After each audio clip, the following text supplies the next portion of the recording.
دیکھیں پہچان کے لیے، تعارف کے لیے یہ قبائل بنے تھے، یہ شعوب بنے تھے، یہ خاندان بنے تھے، یہ علاقے بنے تھے، ایک دوسرے کے اوپر تسلط کے لیے نہیں، ایک دوسرے کے قطع سلب و ناب کے لیے نہیں، ایک دوسرے کے لیے غلام بنانے کے لیے نہیں، بس اسلام کا نظریہ یہ ہے کہ تمام انسان ایک امت واحدہ بنائے گئے، ایک امت تھے سارے کے سارے، ایک ہی نسل ہے سب کی ابتدا کا ایک ہی طریقہ، آغاز کا ایک ہی طریقہ کار، کہ اسلامی معاشرے میں قانون سب کے لیے یکساں ہوتا ہے، یعنی عدل و انصاف، مساوات، ہر ایک کے لیے برابر، ہر ایک کو اس کی ضرورت کے مطابق دو، ہر ایک سے اس کی اہلیت سے کے مطابق کام ہے۔ اسلام میں تمیز بندہ و آقا نہیں ہے، اسلام میں محمود و عیاش سارے ایک ساتھ میں کھڑے ہوتے ہیں، اسلام کی نظروں میں چھوٹا بڑا سب ایک ہی قانون کی پاسداری کرتے ہیں۔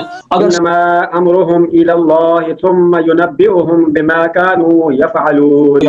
اللہ اور بندے کے درمیان کوئی اس قسم کی پارٹی نہیں، کوئی نمائندہ نہیں، کوئی دربان نہیں، کوئی ایسا نہیں ہے جو اللہ کے ساتھ ہمارا رابطہ کرائے۔ اللہ ہر ایک کی ہر وقت، ہر لحظہ، ہر آن سنتا ہے۔ جس دن اس خزانے کو آتش دوزخ میں تپایا جائے گا، یہ خزانہ جناب ان کے گلے پڑ جائے گا۔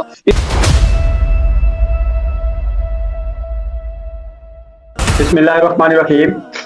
السلام علیکم، میں محمد یوسف ہوں، آپ مجھے اور نادر ایاد خان صاحب کو یوٹیوب چینل پر دیکھ رہے ہیں۔ ہمارا موضوع چل رہا ہے قرآن کا معاشرتی نظام، تو آج اس کا دوسرا حصہ ہم ڈسکس کرتے ہیں۔ جی خان صاحب۔ اعوذ باللہ من الشیطان الرجیم، بسم اللہ الرحمن الرحیم۔ اسلامی معاشرے سے مراد، جیسا کہ پہلے عرض کیا جا چکا ہے، وہ معاشرہ جس میں اسلامی تعلیمات کا عمل دخل ہو، اسلامی تعلیمات کے مطابق لوگ زندگی بسر کرتے ہیں۔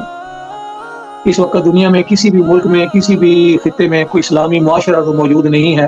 اسلامی عقائد، اسلام کی باتیں، اسلام کے نظریے یہ گردش ضرور کرتے ہیں، لیکن جس کو کہتے ہیں نا مکمل طور پر اسلامی قوانین پر عمل کرنا، وہ اس وقت دنیا میں کوئی نمونہ نظر نہیں آ رہا۔ قرآن کریم کی روح سے اسلامی معاشرہ کون سا معاشرہ ہوتا ہے جس میں قرآنی اقدار کا عملاً نفاذ ہوتا ہے۔ ہر معاشرے کی اپنی اپنی خصوصیات ہوتی ہیں، اپنی اپنی قدریں ہوتی ہیں، اپنے اپنے اصول اور ضابطے ہوتے ہیں، جن کی وجہ سے وہ معاشرہ، لبرل معاشرے کے اپنے قوانین، سیکولر معاشرے کے، جس یورپی معاشرے کے اپنے قوانین، تو جو اسلامی معاشرہ ہوگا اس میں اسلام کے قوانین کی علمداری ہوگی۔ انسانیت کے سکھ کے لیے، چین کے لیے، امن اور سکون کے لیے، بھائی چارے کے لیے اور اسے ترقی، ارتقاء، بقا کے راستے پر چلانے کے لیے اسلامی تعلیمات کا جاننا اور اس پر عمل کرنا بے حد ضروری ہے۔ اسلامی معاشرے کی وہ کون سی خصوصیات ہیں جو اس کے اندر جھلکتی ہیں؟ پہلی بات بنیادی یہ ہے کہ کسی انسان کو کسی دوسرے انسان پر حق حکمرانی حاصل نہیں۔ اللہ کی حکمرانی کا تصور ہی ہے کہ اسلام کے اندر کہ اسلامی معاشرہ وہ ہوگا جس میں اللہ کے قوانین کا نفاذ ہو، اللہ کو الہ مانا جاتا ہو، اللہ کے قانون ربوبیت کو تسلیم کیا جاتا ہو اور وحدانیت ہو۔ سروری زیبا فقط اس ذات بے ہمتا کو ہے، حکمراں ہے کوئی باقی بتانے آدری، اس کے علاوہ کوئی الہ نہیں ہے، اس کے علاوہ کوئی ایسا قانون نہیں ہے جو ہماری رہبری اور رہنمائی کر سکے۔ پھر معاشرے کی جو بنیادی خصوصیت ہے توحید کے بعد، کہ اللہ کی توحید کا اقرار کرنے اور اللہ کے قوانین کو کافی شافی اور مکمل سمجھنے کے بعد، اس کا عملی نفاذ ہونے کے بعد جو بنیادی خصوصیت ہے وہ ہے باہمی اخوت اور بھائی چارہ۔ اسلام کا نظریہ یہ ہے کہ تمام انسان ایک امت واحدہ بنائے گئے، ایک امت تھے سارے کے سارے، ایک ہی نسل ہے سب کی ابتدا کا ایک ہی طریقہ، آغاز کا ایک ہی طریقہ کار، اور ہر ایک ہر لحاظ سے ایک دوسرے کے لیے واجب و تکریم۔ لقد کرمنا بنی آدم کو تکریم دی گئی، آدم کو عزت اور احترام دیا گیا۔ اللہ کے نزدیک ہر کوئی واجب و تکریم ہے۔ ہاں، جو تم میں سے زیادہ تقوی رکھتا ہو، جو تم میں سے اللہ کے قانون کی زیادہ پاسداری کرتا ہو، اس کا عزت اور احترام اس سے بہرحال زیادہ ہوگی جو اللہ کے قانون کی پاسداری نہیں کرتا۔ بہرحال اسلامی معاشرے میں تکریم انسانیت، وحدت انسانیت، اور اس کے لیے ابتدائی طور پر اخوت، بھائی چارہ اور ایک دوسرے کے ساتھ محبت، الفت، یہ بنیادی قدریں ہیں۔ اس کے بعد بنیادی بات یہ تھی کہ اسلامی معاشرے میں قانون سب کے لیے یکساں ہوتا ہے، یعنی عدل و انصاف، مساوات، ہر ایک کے لیے برابر، ہر ایک کو اس کی ضرورت کے مطابق دو، ہر ایک سے اس کی اہلیت سے کے مطابق کام لو۔ یہ ہے اسلام کا معاشی نظام۔ حکمرانی کا حق صرف اللہ کو، اور اللہ نے اپنی حکمرانی کا حق کسی کو نہیں دیا ہوا، وہ اپنے حکم میں کسی کو شریک نہیں کرتا، البتہ اس نے اختیارات زمین پہ انسانوں کو دیے ہوئے ہیں اور وہ بطور امانت ہے۔ جس کے پاس انتظامی صلاحیت آ جائے، دوسروں کا وہ حکمران بنایا جائے، امیر المومنین بنایا جائے یا خلافت المسلمین، وہ نام حکومت تو اللہ کی قائم کرے گا، خدائی حکومت تو ہوگی اس کی، الہی نظام بھی کہلائے گا اس کا، لیکن پیروی اللہ کے قانون کی ہوگی۔ اس کا کام ہوگا انسانیت کی منفعت کے لیے کام کرنا اور اللہ کے قانون کا نفاذ کرنا۔ یہ بنیادی خصوصیات ہیں اسلامی معاشرے کی۔ ہم اس سلسلے میں آیات پڑھ رہے تھے، تو آج ہم یہ آیات دیکھتے ہیں کہ اسلامی معاشرے میں مذہبی، سیاسی، فقہی تفرقہ بازیاں، جماعت سازیاں، پارٹی بازیاں، گروہ بندیاں نہیں ہوتی۔ تو آج کی ہم پہلی آیت پڑھتے ہیں 3/102 اور 3/105۔ اعوذ باللہ من الشیطان الرجیم، بسم اللہ الرحمن الرحیم۔ سورہ آل عمران کی 103 آیت ہے، وَاعْتَصِمُوا بِحَبْلِ اللَّهِ جَمِيعًا وَلَا تَفَرَّقُوا وَاذْكُرُوا نِعْمَةَ اللَّهِ عَلَيْكُمْ إِذْ كُنْتُمْ أَعْدَاءً فَأَلَّفَ بَيْنَ قُلُوبِكُمْ فَأَصْبَحْتُمْ بِنِعْمَتِهِ إِخْوَانًا وَكُنْتُمْ عَلَى شَفَا حُفْرَةٍ مِّنَ النَّارِ فَانْقَذَكُم مِّنْهَا كَذَلِكَ يُبَيِّنُ اللَّهُ لَكُمْ آيَاتِهِ لَعَلَّكُمْ تَهْتَدُونَ۔ اگلی آیت ہے 105، وَلَا تَكُونُوا كَالَّذِينَ تَفَرَّقُوا وَاخْتَلَفُوا مِن بَعْدِ مَا جَاءَهُمُ الْبَيِّنَاتُ وَأُولَٰئِكَ لَهُمْ عَذَابٌ عَظِيمٌ۔ ان دونوں آیات کریمہ میں انسان کو معاشرتی طور پر عدل و انصاف کے ساتھ ساتھ اخوت اور بھائی چارے کا بھی درس دیا گیا ہے، اور یہ بھی بتایا گیا ہے کہ کسی قسم کی اس میں تفرقہ بازی نہیں ہونی چاہیے۔ میں سادہ سا ترجمہ ہے عرض کر دیتا ہوں۔ یہ آیات کریمہ مختلف عنوانات کے تحت ہمارے درس میں پہلے بھی آ چکی ہیں۔ اللہ کریم کی رسی کو یعنی قرآن کریم کو، اس کی وحی کو، اس کے دین کو مضبوطی سے تھام لو اور آپس میں تفرقہ نہ ڈالو، پھوٹ نہ ڈالو، اور اللہ کی اس وقت کی نعمت کو یاد کرو۔ یہ ہماری امت مسلمہ کی ابتدائی جب ہجرت کے بعد وہ آپ تشریف لائے تھے مدینہ میں، تو اس وقت آپ نے جو بھائی چارہ قائم کیا تھا، اس سے پہلے کی صورتحال اور بعد کی صورتحال کا موازنہ ہے یہ کہ جب تم ایک دوسرے کے دشمن تھے، آپس میں لڑائیاں جھگڑے کرتے تھے، تو اس نے تمہارے دلوں میں آپس میں الفت ڈال دی، بس تم اس کی مہربانی سے بھائی بھائی بن گئے، یعنی اللہ کی تعلیمات نے تمہیں بھائی بھائی بنا دیا۔ اور آج بھی اگر ہم اپنے معاشرے میں قرآن کی تعلیمات پر عمل کرنا شروع کر دیں تو اسی طرح سے ہمارے اندر بھی نفرتیں کدورتیں ختم ہو جائیں گی، اور آگ کے گڑھے کے قریب جو ہم کھڑے ہیں کہ ہم دوبارہ زندگی کے راستے پر واپس آ جائیں گے۔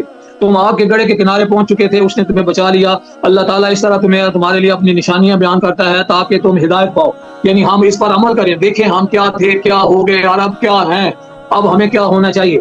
اس سے اگلی آیت کریمہ کا بھی ترجمہ کر لیتا ہوں۔ تم میں سے ایک جماعت ایسی ہونی چاہیے، عام ترجمہ یہ کیا جاتا ہے، لیکن مین کو اگر یہاں تبعین کے طور پر لیا جائے یعنی سارے کے سارے، کیونکہ ایک دوسری آیت میں بھی ہے کنتم خیر امت اخرجت للناس والی آیت کریمہ میں کہ تم ساری ایک ایسی امت ہو، تو اس لیے یہاں تضاد کی بجائے یہاں ترجمہ ساری کی ساری امت مراد ہونا چاہیے کہ جو بھلائی کی طرف بلائے اور نیک کاموں کا حکم کرے اور برے کاموں سے روکے، اور یہی لوگ فلاح اور نجات پانے والے ہیں۔ دیکھیں یہاں بات کیا سمجھائی جا رہی ہے، خیر کی طرف بلانا، بھلائی کی طرف، نیک کاموں کا حکم، معروف کاموں کا حکم دینا اور بروں سے روکنا، یہی لوگ جو ہے نا یہ فلاح پانے والے ہیں۔ پھر اگلی آیت کریمہ میں یہ کہا گیا کہ تم ان لوگوں کی طرح نہ ہو جانا جنہوں نے اپنے پاس روشن دلیلیں آ جانے کے بعد بھی تفرقہ ڈالا۔ ارے یار، ساری انسانیت کی تاریخ گواہ ہے کہ جب تک انسان متحد متفق رہتے ہیں، آپس میں جڑے رہتے ہیں، بھائی چارہ رہتا ہے، معاشرے میں ایک دوسرے کی خیر خواہی بھلائی کے کام ہوتے ہیں، رفائی کام ہوتے ہیں، ایک دوسرے کی فکر کی جاتی ہے، تو پھر وہ معاشرے تباہ نہیں ہوتے، وہ قائم دائم رہتے ہیں۔ اور یہ روشن دلیلیں دیکھنے کے بعد بھی اگر تمہارا انجام صحیح نہیں ہے تو سوچو تم کیا کر رہے ہو۔ آج ہمارے ہاں علاقائی نفرتیں ہیں، خاندانی نفرتیں ہیں، قبائلی تفریقات ہیں، علاقائی تفریقات ہیں، رنگ و نسل کا فرق یہاں پہ رکھا گیا ہے، اونچے عہدے اور چھوٹے عہدے پر پہنچ بھی کا بھی فرق رکھا گیا ہے۔ اسلام میں تمیز بندہ و آقا نہیں ہے، اسلام میں محمود و عیاش سارے ایک ساتھ میں کھڑے ہوتے ہیں۔ اسلام کی نظروں میں چھوٹا بڑا سب ایک ہی قانون کی پیشداری کرتے ہیں۔ اگر سربراہ مملکت کا کپڑا ایسا ہو کہ جو اس کے حصے میں آیا اسے قمیض نہیں باندھ سکتی، تو سر عام بندہ کھڑا ہو کے عمر فاروق رضی اللہ تعالیٰ عنہ سے پوچھ سکتا ہے کہ آپ کا کو بیت المال سے زیادہ لینے کا حق کس نے دیا، جبکہ جو کپڑا آپ سب نے تقسیم کیا اس میں آپ کی لباس نہیں باندھ سکتا تھا، آپ نے کیسے بنا لیا؟ تو وہاں خلیفہ بھی جواب دہ ہو جاتا ہے، بتاتا ہے پبلک کو، ہر چیز ان کی اوپن ہوتی ہے، کوئی یہاں پہ راز نہیں، ہر بندہ ایک دوسرے کے لیے برابری کا حامل ہے۔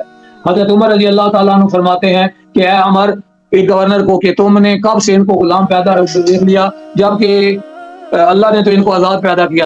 اس کے بعد ہم دیکھتے ہیں آیت کریمہ 6/159 میں۔ بسم اللہ الرحمن الرحیم۔ سورہ الانعام کی 160 ہے میرے پاس۔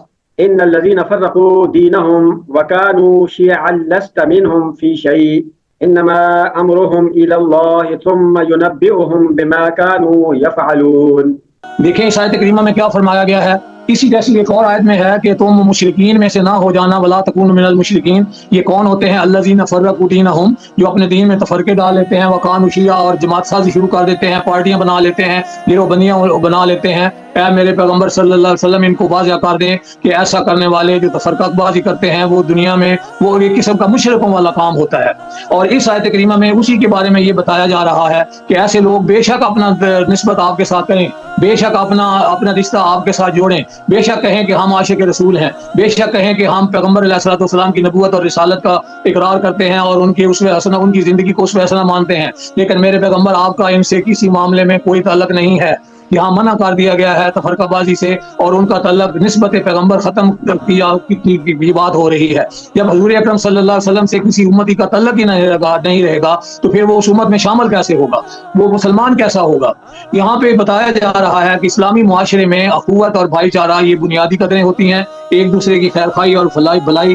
اچھا، اس کے بعد اسلامی معاشرے کی ایک اور خاص خاصیت یہ ہے کہ یہاں اللہ کے قوانین کو براہ راست نفاذ کرنے والی اتھارٹی ہوتی ہے، جو اللہ کے قانون کو نافذ کرتے ہیں، سارے مل جل کر ان قوانین کی پاسداری کرتے ہیں اور ان کے مطابق چلتے ہیں، ان کا کاروبار ہے حیات۔ اللہ اور بندے کے درمیان کوئی اس قسم کی پارٹی نہیں، کوئی نمائندہ نہیں، کوئی دربان نہیں، کوئی ایسا نہیں ہے جو اللہ کے ساتھ ہمارا رابطہ کرائے۔ اللہ ہر ایک کی ہر وقت، ہر لہجہ، ہر آن سنتا ہے۔ جس دن اس خزانے کو آتش دوزخ میں تپایا جائے گا، یہ خزانہ جناب ان کے گلے پڑ جائے گا۔ اللہ سب کو دیکھ رہا ہے۔ اللہ کی ذات کے بارے میں آپ تصور کریں۔ اس ضمن میں ہم ایک آیت پڑھ لیتے ہیں کہ اللہ کے ساتھ ہمارا رابطہ براہ راست ہے، کوئی اس کے درمیان ہماری نمائندگی نہیں کر سکتا۔ یعنی اسلامی مملکت میں، اسلامی معاشرے میں اللہ کے قوانین سے براہ راست مدد لی جاتی ہے۔ 9/34۔ بسم اللہ الرحمن الرحیم۔ سورہ التوبہ کی 34 نمبر آیت ہے، یا ایھا الذین آمنوا ان کثیرا من الاحبار والرهبان لیأکلون اموال الناس بالباطل ویصدون عن سبیل اللہ والذین یکنزون الذهب والفضة ولا ينفقونها في سبیل اللہ فبشرهم بعذاب علیم۔ دیکھیں اس آیت کریمہ میں کیا کہا گیا ہے، یا ایھا الذین آمنوا۔ دیکھیں خطاب ہے مومنوں سے، یہ مومنوں سے کہا جا رہا ہے، ایمان والوں سے کہا جا رہا ہے۔ کیا کہ اکثر علماء اور پیر، اکثر عالم اور عابد، اکثر بڑے بڑے احبار اور رہبان یہ لوگوں کا مال ناحق طریقے سے کھاتے ہیں، باطل طریقے سے کھاتے ہیں، اور پھر زیادتی یہ کرتے ہیں کہ اللہ کا راستہ بتانے کی بجائے اللہ کے راستے میں الٹا رکاوٹ بن کے کھڑے ہو جاتے ہیں۔ اللہ کے راستے میں یہ سد بنا لیتے ہیں، گہرائیاں کھود دیتے ہیں، اللہ کے راستے میں روک بن کر کھڑے ہو جاتے ہیں، اور یہ سونا چاندی کا خزانہ جو رکھتے ہیں اللہ کی راہ میں خرچ نہیں کرتے۔ انہیں دردناک عذاب کی کچھ بشارت سنا دیں، خبر پہنچا دیں۔ میرے پیغمبر یہاں پہ جو بشرہم کہا گیا ہے، یہ ان کے لیے ایک طنز قسم کا جملہ ہے کہ خوشخبری سنا دیں ان کو کہ مال کا اس کا انجام کیا ہونا ہے تمہارا۔ پھر آگے اگلی آیت دیکھ لیں، اس سے ان کی پیشانیاں، ان کے پہلو اور ان کے پیچھے داغی جائے گی، اور ان سے کہا جائے گا یہ ہے جسے تم نے اپنے لیے خزانہ بنا کر رکھا ہوا تھا، اپنے لیے جمع کر کے جوڑ کے رکھا ہوا تھا، بس اپنے خزانے کا مزہ چکھو۔ یہ ساری باتیں کیا کی جا رہی ہیں؟ اسے ایک عام طور پہ تفسیروں میں یا علماء بیان کرتے ہیں کچھ اس کے طبقے کہ یہ یہاں سے علماء یہود مراد ہیں، کسی نے کہا جی علماء نصارہ مراد ہیں۔ مسلمان اس امت میں کہ اس میں شامل نہیں ہیں۔ یہاں تو سارے احبار اور رہبان پاک صاف اور منزہ کردار کے مالک ہیں، لیکن اگر ایسی بات ہے تو پیغمبر علیہ الصلوۃ والسلام کی دوسری حدیث مبارکہ کو بھی ذہن میں رکھ لیں، جس میں آپ صلی اللہ علیہ وسلم نے ارشاد فرمایا کہ تم، صحیح بخاری شریف میں کتاب الاعتصام کی یہ روایت ہے کہ نبی اکرم صلی اللہ علیہ وسلم کا یہ فرمان ہے، تم پچھلی امتوں کے طور طریقوں کی پیروی کرو گے، انہوں نے آپس میں تفرقے بنا لیے تھے، تم بھی تفرقہ کرو گے تو یہاں 73 فرقے ہوں گے، ایک جنتی ہوگا۔ یہ روایات ہیں آپ کے پاس، یہ حدیث مبارکہ بھی ہیں آپ کے پاس۔ اگر ان کو مانا جائے تو اس کا مطلب یہی بنتا ہے کہ ہم نے جس طرح سے انہوں نے ان کے علماء اور رہبان اس طریقے سے مال ناجائز اور گھٹیا طریقے سے کھاتے تھے تو ہمارے ہاں بھی ایسے کردار کے حامل لوگ ہوں گے۔ بہرحال یہاں مخاطب قرآن قیامت کے لیے ہے اور ابتدائی لفظ بتا رہے ہیں، یا ایھا الذین آمنوا، ایمان والوں سے خطاب ہے۔ تو یہ غلط طریقے سے کھاتے ہیں، اللہ کے درمیان اور بندوں کے درمیان یہ رکاوٹ بن کر کھڑے ہو جاتے ہیں۔ اللہ ہماری نہیں سنتا، آپ کی سنتا ہے۔ یہ بھائی ما فوق الفطرت طریقے اس وقت اپنائے جاتے ہیں جب اسلام کا نظام نہ ہو اور ہر ایک اپنی ضروریات کے لیے مجبور اور آگے پیچھے ہاتھ پھیلانے کا عادی بن چکا ہو۔ جب اسلامی مملکت ہوگی اور حضرت عمر رضی اللہ تعالیٰ عنہ کے زمانے کی روایت کو سامنے رکھتے ہوئے کہ ٹھیک ہے عالم الغیب کے نام سے حکمران ہی تو کر رہا ہے نا، وہ اسے عالم الغیب بننا چاہیے خلیفۃ المسلمین کو، اور اسے اپنی امت کے ہر فرد کا، اپنی قلم رو کے ہر فرد کا خیال رکھنا چاہیے۔ ایسی پالیسیاں اور ایسے انتظام اپنائے جس میں ہر ایک کو اس کی ضروریات زندگی میسر ہوں، تو یہ تبھی نظام چل سکتا ہے۔ اسی کو نظام حکومت کہتے ہیں صحیح، جو اسلامی نظام ہوگا۔ یہ اللہ کے قانون کی قائم بنیادوں پر یا اقدار پر قائم شدہ معاشرے کی بنیادی خصوصیات ہیں۔ اب اسلامی معاشرے میں جو ان قوانین کے مطابق نہیں چلتا ان کا انجام کیسا ہوتا ہے، ہم اس کے بارے میں کچھ تھوڑا سا پہلے دیکھ لیتے ہیں۔ 22/41۔ بسم اللہ الرحمن الرحیم، سورہ الحج کی 41 نمبر آیت ہے، الذین ان مکناہم فی الارض واقاموا الصلاۃ وآتوا الزکاۃ وامروا بالمعروف ونہوا عن المنکر وللہ عاقبۃ الامور۔ دیکھیں اس آیت کریمہ میں کیا بتایا جا رہا ہے، اور آگے بھی آیات پڑھ لیں بے شک اس میں، کہ جب مومن وہ لوگ ہوتے ہیں، اللہ پہ ایمان لانے والے وہ لوگ ہوتے ہیں کہ اگر ہم انہیں زمین میں ان کے پاؤں ٹھکا دیں، ان کو اقتدار بخش دیں، ان کو تمکنت دے دیں، ان کو اپنی ملکیت زمین دے دیں اور وہ اپنا نظام حکومت بنا لیں، تو کیا کرتے ہیں؟ اقامت صلاۃ کرتے ہیں، ایتاء زکوٰۃ کرتے ہیں، یعنی اللہ کا نظام قائم کرتے ہیں تاکہ انسانیت کی ہر ضرورت پوری ہو، اور اچھے کاموں کا معروفات کا حکم دیتے ہیں، برے کاموں سے منع کرتے ہیں۔ حکم کوئی اتھارٹی ہی دے سکتی ہے اور برے کاموں سے منع بھی اتھارٹی ہی کرتی ہے، تو یہ اسلامی حکومت کے فرائض بتائے جا رہے ہیں۔ تمام کاموں کا انجام پھر اللہ کے پاس ہی ہے، یعنی ہر ایک کا جو نتیجہ ہے وہ قرآن کریم نے ہر قانون کا جو رزلٹ ہے وہ دے دیا ہے کہ اگر یہ کرو گے تو یہ پھل پاؤ گے، اگر یہ نہیں کرو گے تو یہ نقصان اٹھاؤ گے۔ آگے پھر بتایا جا رہا ہے کہ میرے پیغمبر اگلی بہت ساری آیات میں کہ اگر آپ کی یہ بات تسلیم نہیں کر رہے، اسلامی حکومت کی طرف نہیں آ رہے اور یہ معروفات کا حکم بھی نہیں دیتے، منکرات سے بھی نہیں روکتے، اگر کبھی صورتحال ایسی ہو تو پھر ان کو آپ فکر نہ کریں، آپ سے پہلے بھی بے شمار قومیں گزر چکی ہیں، اگر انہوں نے جن لوگوں نے یہ کام کیے تھے ان کی تو فلاح ہو گئی، جنہوں نے یہ کام نہیں کیے تھے، اسلام کا اقتدار یا فلاحی نظام نہیں اپنایا تھا، وہ تباہ و برباد ہو گئے۔ قوم نوح، عاد و ثمود کی قومیں، قوم شعیب، قوم یہود، ان سب کے تذکرے آپ دیکھ لیں، عالم آشکارا کہانیاں ہیں، صدیوں پر پھیلی ہوئی تاریخ انسانیت گواہ ہے۔ ان الانسان لفی خسر، انسان ہمیشہ خسارے میں رہا ہے، سوائے ان لوگوں کے جو ایمان لائے، جنہوں نے اعمال صالح کیا اور پھر اس حق کی دوسروں کو نصیحت بھی کی، اور پھر اس پر چلتے ہوئے راستے میں جو مشکلات آئیں ان پہ صبر اور استقامت سے بھی کھڑے رہے، سوائے ان کے باقی سارے خسارے میں رہے، تو نقصان بہرحال انہوں نے اٹھایا۔ مزید ہم دیکھتے ہیں کہ اسلامی معاشرتی نظام میں اگر ہم اللہ کے قانون کی پاسداری نہیں کریں گے تو پھر کیا انجام ہوگا؟ جی ہم اس کے بعد آیت کریمہ پڑھتے ہیں 49/13۔ بسم اللہ الرحمن الرحیم، سورہ الحجرات کی 13 نمبر آیت ہے، یا ایھا الناس انا خلقناکم من ذکر وانثی وجعلناکم شعوبا وقبائل لتعارفوا ان اکرمکم عند اللہ اتقاکم ان اللہ علیم خبیر۔ جی قرآن کریم کی اس آیت کریمہ کو دیکھیں، اس میں کیا فرمایا گیا کہ اے لوگو، ہم نے تم سب کو ایک ہی مرد اور عورت سے پیدا کیا، یعنی تم سب کی پیدائش کا یکساں طریقہ ہے، ایک جیسے طریقے سے آپ سب لوگ پیدا ہوئے ہیں، اور اسی لیے تم سب آپس میں ایک دوسرے کو پہچانو قبلے اور تمہارے کنبے بنا دیے۔ دیکھیں پہچان کے لیے، تعارف کے لیے یہ قبائل بنے تھے، یہ شعوب بنے تھے، یہ خاندان بنے تھے، یہ علاقے بنے تھے، ایک دوسرے کے اوپر تسلط کے لیے نہیں، ایک دوسرے کے قطع سلب و ناب کے لیے نہیں، ایک دوسرے کے لیے غلام بنانے کے لیے نہیں، بلکہ اس لیے ہم نے بنائے تھے لتعارف۔ لفظ تعارف جو ہے نا، عرف ہم کہتے ہیں خوشبو کو، عریف ہوتی ہے خوشبودار پوٹلی۔ جو رجل عریف ہوتا ہے وہ سردار قوم، جس سے لوگ خوش ہوتے ہیں، جس سے ان کا تعارف ہوتا ہے، جس کی وجہ سے ان کی حفاظت ہوتی ہے اور جو ان کے ہاں نیک نام ہوتا ہے۔ عریف کا مطلب ہوگا خوشبو جس سے آئے، جس میں بہتری محسوس ہو۔ تو ہم نے تمہارے، جب کہا جاتا ہے نا کہ میرا آپ کے ساتھ تعارف نہیں ہے، اگر پہچان ہو جائے تو انسان کے لیے سہولت اور آسانی رہتی ہے معاملات کرنے میں۔ اسی طرح سے ہر چیز کا پہلے تعارف ہوتا ہے، ہر بات وہ جس کی تعریف ہمیں پتہ ہو، ڈیفینیشن، اس کا مطلب مفہوم بھی سمجھ میں ہمارے آ جاتا ہے۔ تو قبائل اور شعوب تو بنائے گئے تھے تعارف کے لیے، تاکہ تم ایک دوسرے سے فائدہ اٹھا سکو، ایک دوسرے کی پہچان کر سکو، ایک دوسرے کے دوست سنگی ساتھی بن سکو۔ یہ اس لیے تو نہیں بنائے گئے تھے کہ آپس میں لڑنا جھگڑنا اور ایک بالا تار اور ایک کام تر، ایک کا خاندان بڑا اور ایک کا چھوٹا بنا لو۔ یہ تو اس لیے تھے تاکہ تمہارے اندر ایک دوسرے کی پہچان ہو، یہ جی فلاں علاقے کا ہے، فلاں زمانے کا ہے، فلاں دور کا ہے، فلاں خاندان سے ہے، تو یہ اس لیے بنائے گئے تھے۔ اس میں اسلامی معاشرے میں تفریقات نہیں ہوتی۔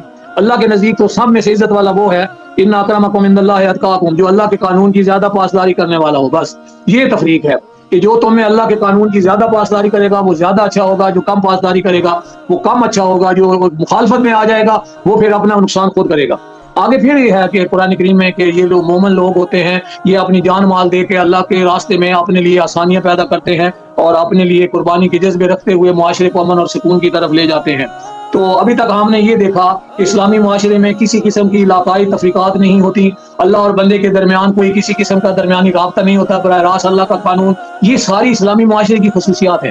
اس کے علاوہ اسلامی معاشرے کی خصوصیات ہیں برابری کی، کہ سارے قانون سب کے لیے برابر اور مساوات ہے سب کے اندر، کوئی بھی بڑا آ جائے چھوٹا آ جائے، جو قانون کی ذات میں ہے سب کے لیے، اگر اس کی خلاف ورزی کرے گا تو سزا سب کے لیے یکساں ہے، کہ کوئی کسی کو مستثنا نہیں کیا گیا۔ اور یہ باتیں ہم پہلے بھی پڑھ چکے ہیں کہ اگر پیغمبر بھی آپ کو کہیں کہ وہ اللہ کا پیغام پہنچانے کی بجائے کہیں کہ آپ میری عبادت کریں تو یہ ان کے لیے بھی جائز نہیں ہے، اور پیغمبر ایسا نہیں کرتے، یہ سمجھانے کے انداز میں بتایا گیا ہے۔ وہ تو کہتے ہیں آؤ ہم سب مل کر ربانی ہو جائیں، اور وہ خود اللہ کی وحی کے اوپر چلتے اور دوسروں کو بھی اسی کے اوپر چلاتے ہیں۔ تو کچھ باتیں ہیں جو عدل و انصاف کے حوالے سے ہیں کہ عدل و انصاف میں قانون کی نظروں میں سارے برابر، ہر ایک کو عدل اور مساوات کے نظروں سے دیکھا جائے گا۔ اس کے لیے ہم ایک علیحدہ پروگرام رکھیں گے کہ اسلام کا عدالتی نظام کیا ہے اور کس قسم کا ہونا چاہیے۔ میرا خیال ہے کہ ہم اس سے بعد جو اسلامی معاشرے کی باتیں ہیں وہ ہم اگلے پروگرام میں کریں گے۔ اللہ تعالیٰ آپ کو حفظ و امان میں رکھے۔ والسلام۔ ٹھیک ہے ناظرین، اگلے پروگرام تک اجازت چاہتے ہیں۔ السلام علیکم ورحمۃ اللہ۔